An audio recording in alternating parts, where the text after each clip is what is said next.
Has the land investing world made us I just keep looking at all these other investment options that are out there. And as someone who is in the financial planning world, I kind of have access to pretty much anything, especially because the firm that I'm at is an RI.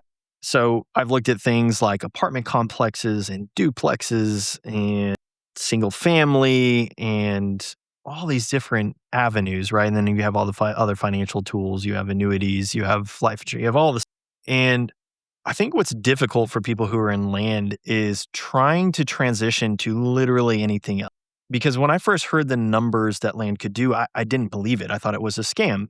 You hear 100+% return and you think, well, there's no way. It's either too risky or a lie or you are stealing from somebody or something is wrong.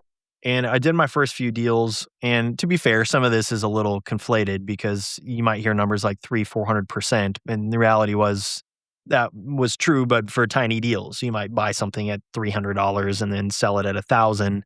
And sure, you get your 300+% return, but you're hardly making anything by the time closing costs, doc fees, everything else were.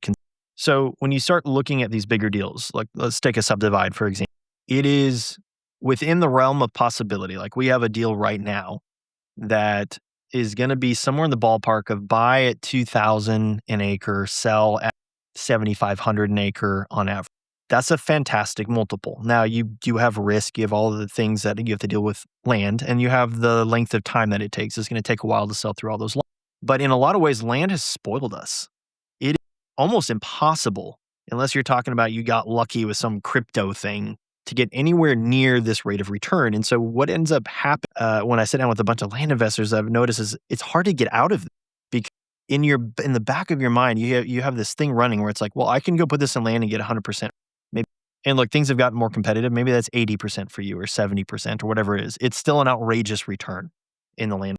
And so people are kind of stuck in this juggling, this kind of cycle where it's like, okay, I can go put this into the mutual fund or enter XYZ thing here that can cash flow a rental or whatever else. And it comes with some benefits like write-offs, although most of that gets recaptured or resell.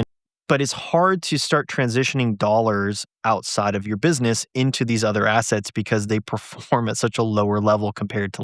And so what ends up happening is people get stuck on this treadmill of chasing deals over and over and over again. And because it's made us spoiled. I think if you look at it from a surface level and you're like, oh, I can go put my money into this thing that's going to give me an 8% return, but it's more hands-off versus I can go put it into a land deal and make 80%.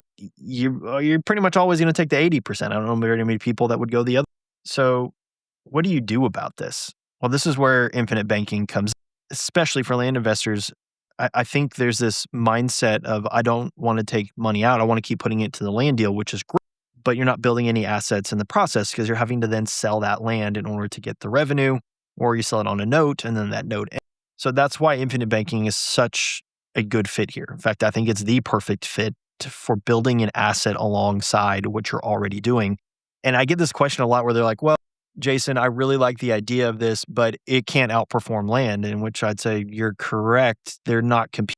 Right now, you're storing dollars in a checking account or a savings account, which is taxable on any gains you get anyway. But most of those checking accounts, I think the last I looked at, like my Wells Fargo checking account, was 0.1% is what they pay for it sitting. So number one, you're just going to find a system to utilize your cash better and get growth on that money anyway, but not have to take that money and go outside of your business.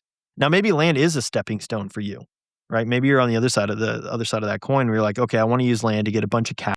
I'll take some for income and I'll take that cash and I'll go buy assets. This is even a better case for infinite banking because now that thing can cash flow back into the policy and then you take it and you go do another one and you've cycled it now basically through land, through your policy, and in whatever asset you're. And then if you're on the note side, man, I love this as well. I'm stacking notes as well in the land investment space. I like those land notes.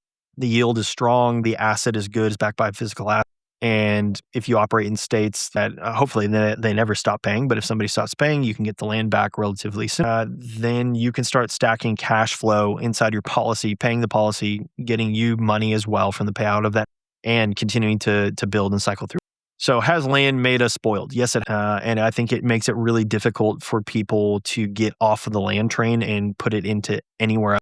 And maybe that's I don't think that everything has to be this idea of passive income. First of all, nothing is passive. The work is being done somewhere by someone. Maybe some things take less work than others. But this idea that you're just going to chase deals forever is kind of, you are spoiled. And the returns in land make it that way. And that's okay. That's the whole reason we got into this business. I don't know about you. It's the whole reason I started in land was I needed to deploy my dollars. Honestly, I haven't found a better place than land to deploy my dollars if I'm looking for a large rate of return and the same. So, has it spoiled us? Yes. Is that okay? Yes. Is there ways to slow down or retire without having to take all your money outside of land? Yes.